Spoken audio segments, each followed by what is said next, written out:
y'all, it's my review for the Real Housewives of Potomac Season 7 Reunion Part 3. This is it, finally. I think I'm kind of glad because the fan base for this franchise just doesn't make it fun to review. We'll talk about that later. They also tacked on an extra 30 minutes, which I appreciated, but when I saw it last night, I'm like, they could have kept that. So we left off at the two former friends feuding, Mia versus Jacqueline. They both had their receipts out because they got the receipts. They got the receipts. First off, Jacqueline says that Mia was never the CEO of her company. I mean, I believe Jacqueline. Mia always puts 20 on 10 on her lies. She exaggerates stuff. Jacqueline also calls out Mia or what she said about seeing her mom on Mother's Day. She did not. She technically saw her on FaceTime for an hour. So yes, Mia lied again. We get to Exhibit D with Jacqueline, where she has text messages from Gordon asking her where Mia's whereabouts were in Miami because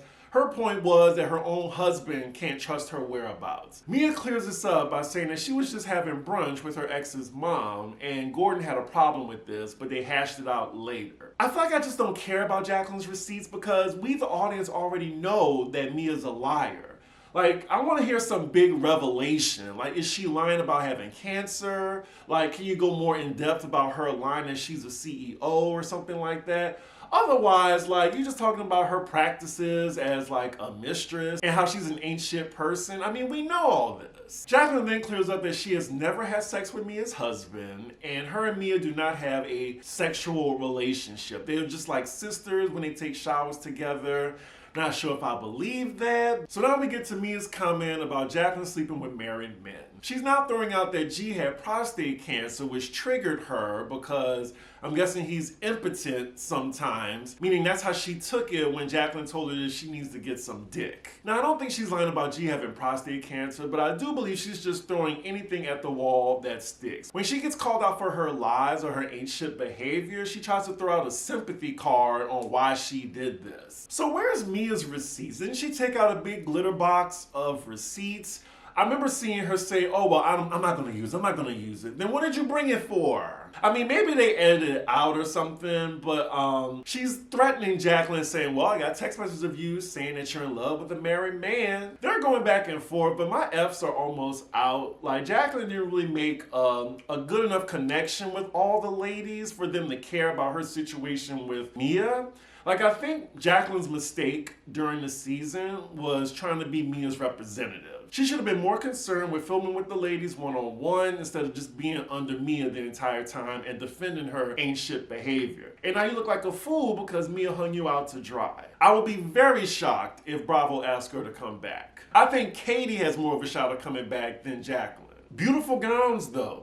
Beautiful gowns. So now we're finding out that Mia and Jacqueline lied about the whole Porsche thing. Like, G bought her a Porsche or gave her money to do that. She said she bought it on her own. I think they created that just for a storyline between them. Again, I have no sympathy for Jacqueline and I don't give a shit about Mia. So this segment is falling flat for me. I already saw the first 6 minutes before this reunion aired on Sunday, and I was like, this didn't give what I thought it was gonna give. So the whole cast now look like they tired of this back and forth, and they're asking them, look, is there any moving forward with y'all? Is there any mending of y'all's friendship? They both say no. And then Andy gets the cue, okay, Jacqueline, I'm sorry we didn't get to any resolution. Thank you for your services. I wonder, was it worth it for the two of them? Just blowing up a 30-year friendship for a reality show check. It's not worth it to me. Side note, one thing I noticed when Jacqueline left, we see Wendy saying, forward me those receipts, girl. Now, Wendy, that's if Mia even comes back next season, which,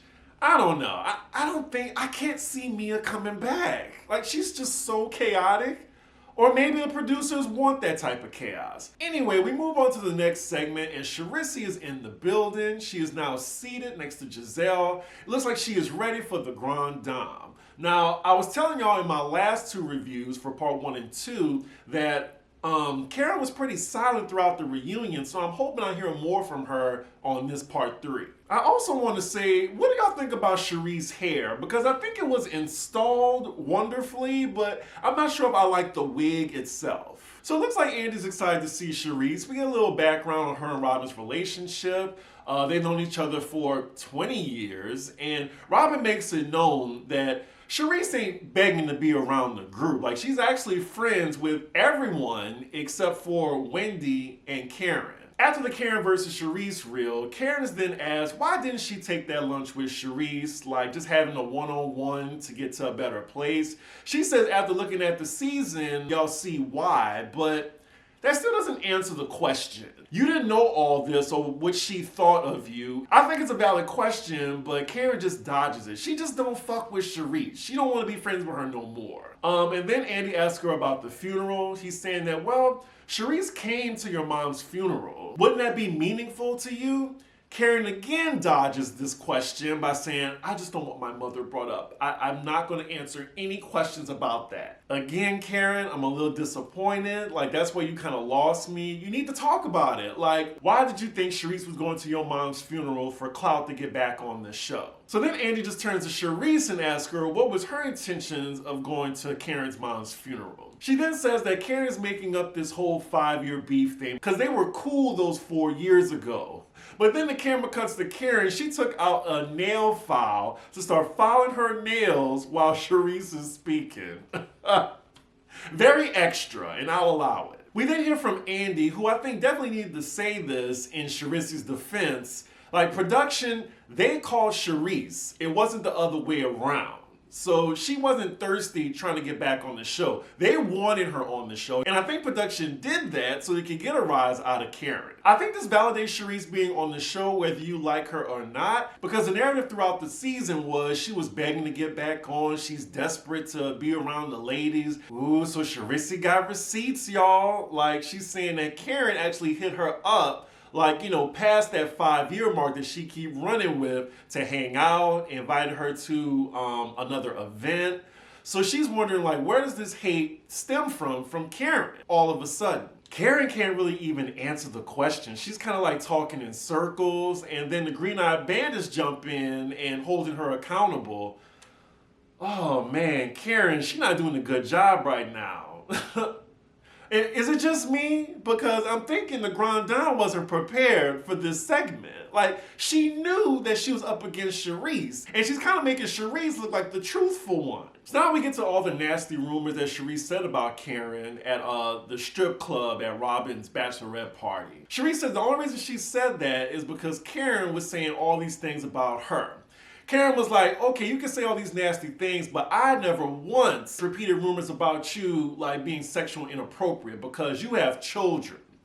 Now, someone on Twitter saw this clip because they already released this, and they caught Karen, you know, contradicting herself because she did the same thing to Giselle, saying that she was a broken whore from Hampton. So they kind of got you there, Karen. I can't really defend that. So now Mia's in the hot seat for the rumor that she approached Karen with about her allegedly stepping out on Ray. I think all these ladies will not rest until Karen admits that her and Ray are in an open relationship. I don't care, but until they have concrete evidence or an admission from Karen, Karen's going to continue to lie regardless or deny it all. She then tells me that you can't just be repeating rumors that you hear and you have no proof about it. Wendy then interjects and says, one thing about this group, no one likes the rumors about them, but they're all quick to spread a rumor about the other. And I agree with her on that because 80% of the drama on here is them taking rumors from the blogs and bringing it on the show, which is kind of an annoyance that I have with this franchise compared to the others. Karen points out that Mia has accused Wendy of infidelity and now her. She says, you need to stop.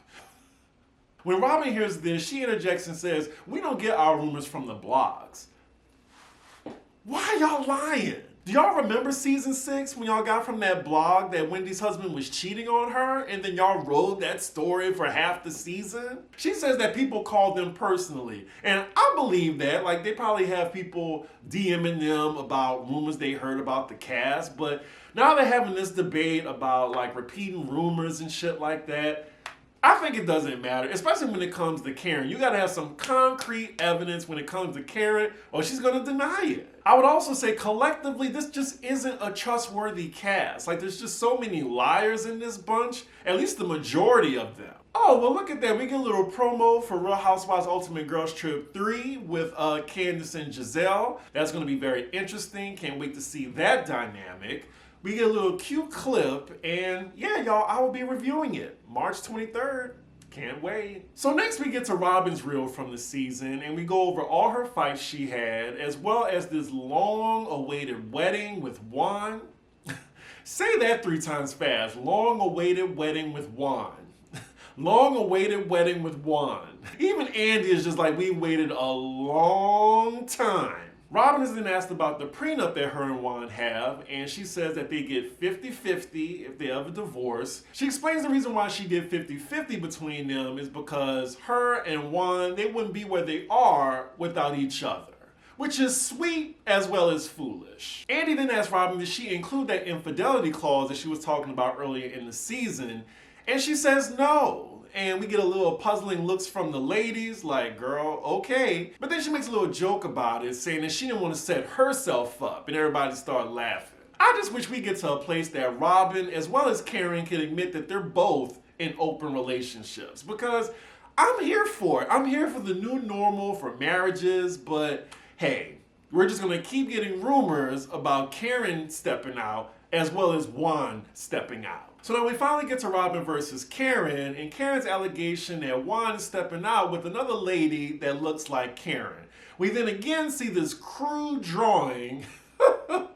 I'm glad Karen could laugh at that, because I would have been cursing Andy and production out. Anyway, as we know, Karen was talking about somebody different, and Andy is asking her how did she find out about this, and she said, oh, the way we all find out about rumors. Now I gotta admit, Robin brings up a good point when she calls out Karen for what she said at the Miami dinner, when I think Ashley kind of sold out Candace for talking about Karen. She told the whole table that unless none of y'all got pictures, factual evidence, then shut the fuck up. But then she contradicted herself, when she tried to call out Robin with no evidence. Karen doesn't even have a rebuttal for this. She's like, you're right, and I think she apologized.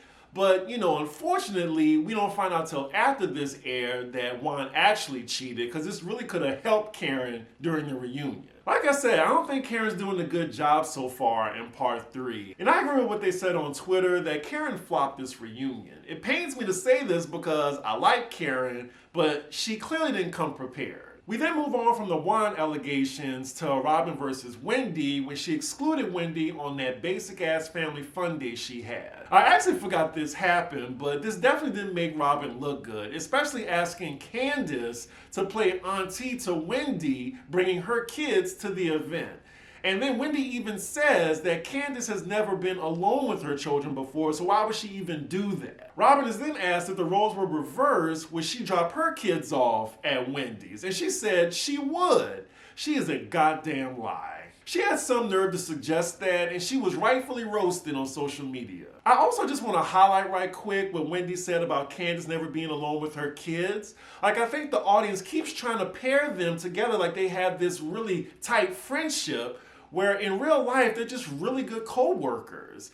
Like, before the whole Giselle situation, Candiace was really cool with Robin like that, not Wendy. So when y'all say that Wendy and Candiace are ride or dies, it's just not true. Like, it's a friendship based on convenience. So they move on from that, and I was very surprised that Andy asked Robin about the lawsuit that Juan is mentioned in, about not reporting misconduct, on his team. She responded like I expected her to, saying that she can't really say too much because it's a lawsuit, but she definitely believes Juan, like how he reported it. She doesn't dispute what happened, but she says the allegations against Juan in the matter aren't true, and I guess we'll find out next season if she comes back and, Juan's without a job. Wow, she really thinks that Juan was used as clickbait in the matter? I mean, it's wrong even if he wasn't on the show. I think it would have still made headline news. Because I'm not sure if y'all know the details of that story, but it's very wild. So after Robin's segment, Cherise is then dismissed, and then they're ready to bring out the husbands. We go backstage right quick. We see Eddie, G, and Chris talking. Chris is ready for his close-up. Like, he's ready to dispute whatever Giselle said about him. Eddie asks him how he's going to handle it, and Chris says in the most proper fashion, I got smoke for everybody who wants it. I couldn't even take it seriously. White folk, please chill out with the AAVE. So the husbands arrive on stage. We are now at the 48-minute mark. We still got a lot to cover. Andy greets them all and we get right into it. We get to Happy Eddie and what the Sesame Street characters said about him. And they're just saying like how they just laughed the whole thing off. I actually love Wendy and her husband's relationship. I think they had the tightest bond amongst the cast, and you rarely see them bicker. G has then asked about Mia's health scare throughout the season and how he's dealt with it. As he's talking about it, he gets very emotional, and it looks like he's more believable concerning Mia's health journey than Mia is. Gordon is then asked about him and Mia's open relationship, and it gets a little in-depth. He's saying that, yeah, they messed around, but he's never penetrated them, and that's what he means by he hasn't had sex with any of Mia's friends. Like, they just do foreplay.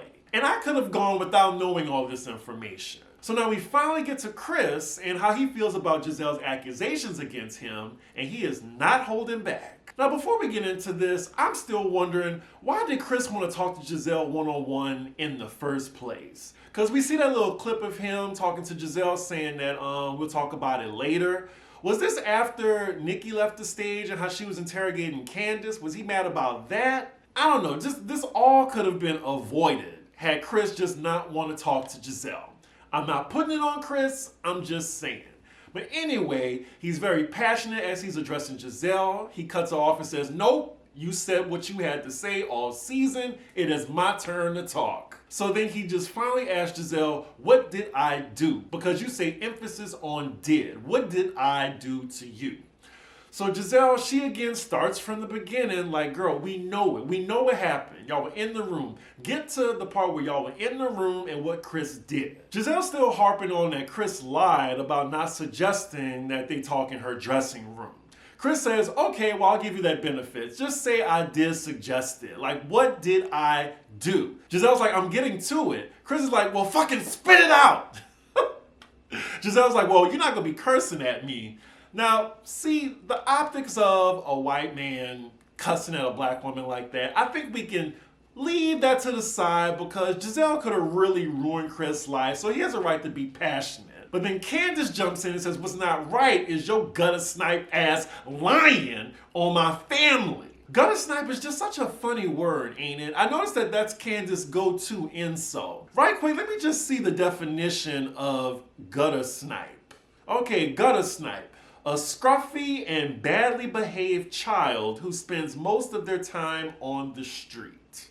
Similar, a street urchin, a ragamuffin. That's one of my go-tos, ragamuffin.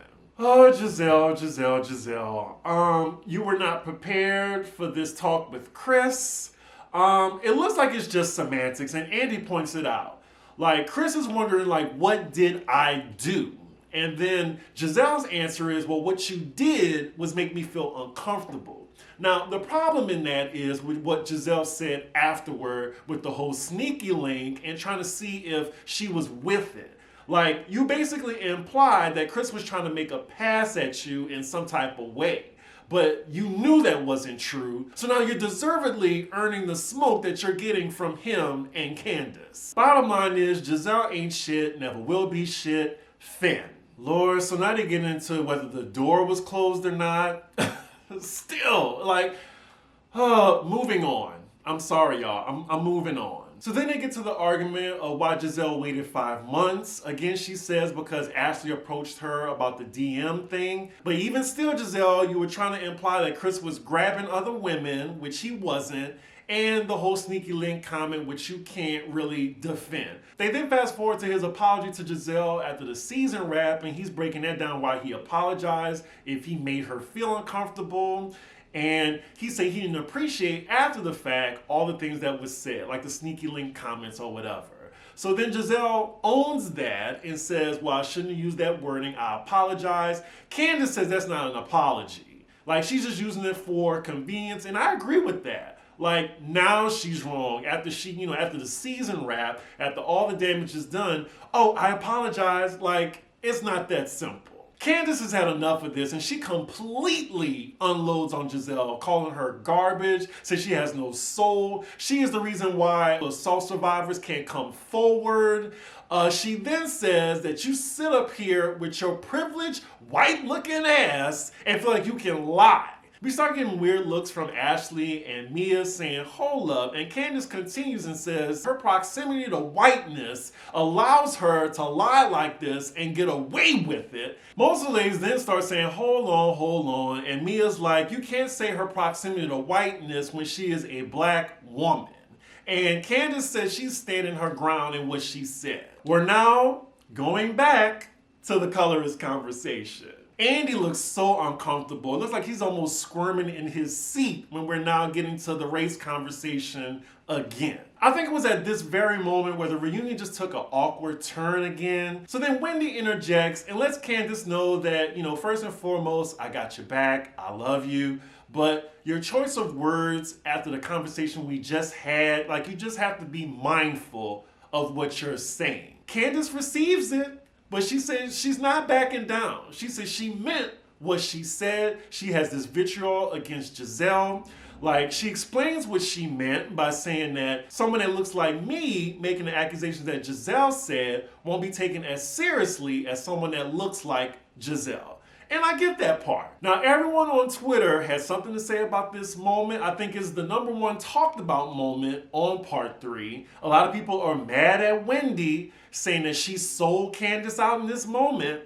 Now, I don't ride for anybody on this show. Even though I don't fuck with Candace, I still kind of like her more after this season. So, I've got to preface this. I have to see both sides on this. I know some people don't want to hear it. Oh, fuck that shit. Fuck Gizelle and her white ass. But, when we get gully, with the race conversation particularly, you got to be mindful of the platform. We black people, we know what Candace meant when she said that. Of course she's not calling Gizelle a white woman. She later explained it, what she meant, and she could have said it like that to get her point across. The way she said it the first time, I can see how someone can intentionally misconstrue that and try to twist her words into something that she didn't mean. So I'm like, why didn't she just address it like that the first time so we wouldn't have this awkward conversation? If it was no cameras between them, it's whatever. But we're on a national stage where you're calling Gizelle, who's black, a white woman, her proximity to whiteness. I can see where what she's trying to say gets lost. Now y'all can disagree with me if you want, that's fine, but it's just really hard to review this show when people don't want to see the nuance in given situations.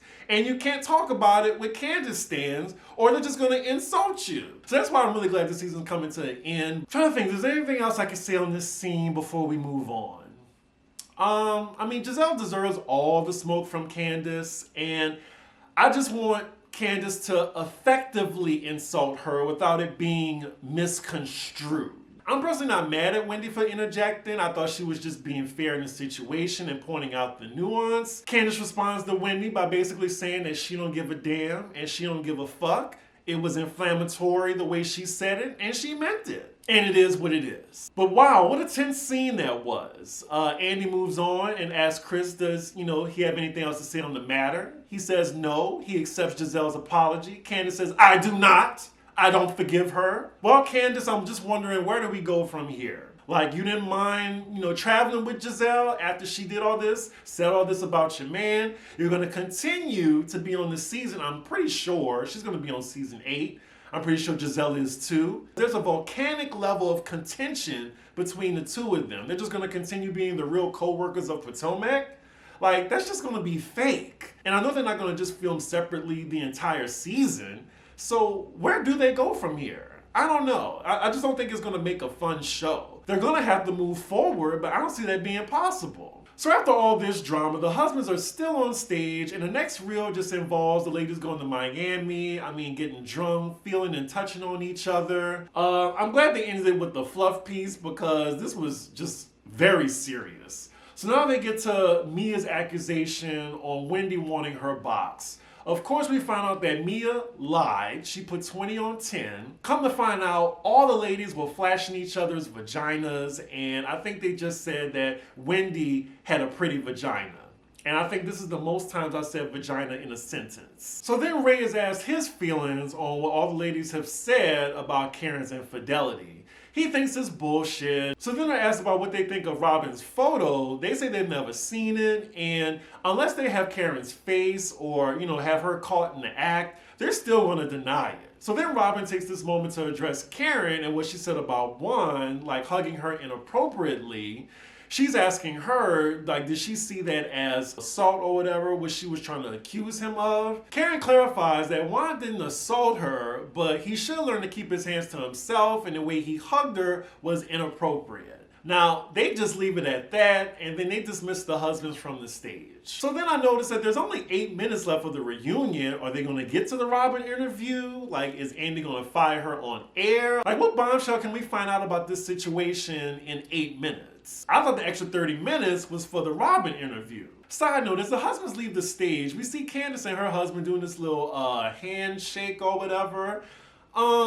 It looked kind of corny to me. It looked like Chris wasn't even doing it right. I didn't think it was cute, but good for them. So then it's just Andy and the ladies on stage. He's wrapping up the reunion, and it just ended abruptly. Like, he said he had a little surprise for them, and he brings a speaker out, but he's playing Candace's mediocre song with Trina. They're all kind of dancing to it, and that is where the reunion ends. I thought they were at least going to go around the room and let the ladies reflect on the season, like, their final thoughts, but we don't get that. We just get Candace's mediocre song. So then we move on to the unseen footage of Andy and Robin's interview. Y'all, I'm not even going to review that because it was a big nothing burger. Now, I was high last night watching it, but I was like, is it just me or are they just showing the same footage? The only unseen footage we got in that segment was Ebony Williams' facial expressions when Robin was answering the questions. Basically, what I got from their conversation is Robin is a fool. And she's not a good liar. Either she knows Juan cheated and she's still just defending him till the end, or she believes what he said and she's just a fool. She doesn't do a good job of defending why she kept the secret throughout the season. Knowing that she threw other people under the bus for rumors that she heard this season, she feels that it still wasn't necessary to say anything regarding Juan's infidelity. And that's it, y'all. That's the end of the reunion. They could have saved us an extra 15 minutes, honestly. What did I think about the reunion? I would give it an A-, because I was still entertained. I thought it was riveting. Candace was the MVP. She definitely should have had first chair next to Andy. Karen was, I would say, the biggest letdown of this reunion. She did not deliver, especially going head-to-head with Cherise. Karen came off more untruthful during the reunion than during the entire season, which I just thought was fascinating. Overall, like I said earlier, I'm just glad this franchise came to an end. Like, we really thought, episode 1 and 2 that we were in for a really dynamic season, and we were kind of let down by, like, the toxicity, the fan base. Like, I'm looking forward to OC and Ultimate Girls Trip. Hell, the new New York that's coming.